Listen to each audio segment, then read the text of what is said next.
Vuani nga diabeti dhe hani djath, urgjent duhet ta dëgjoni këtë. Djathi është një nga ushqimet e preferuar për shumicën e njerëzve, të cilët thonë se nuk mund të imagjinojnë të mos kenë pjesë të regjimeve të tyre ushqimore.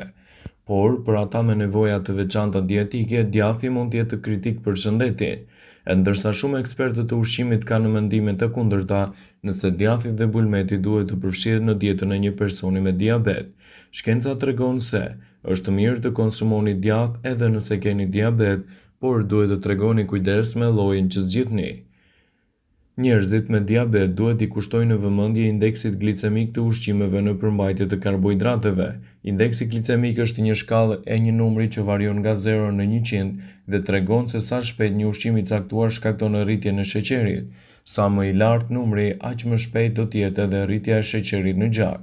Sipas studimeve, konsumi i produkteve të qumshtit si djathi dhe kosi mund të ndihmojë në uljen e rrezikut të këtij problemi.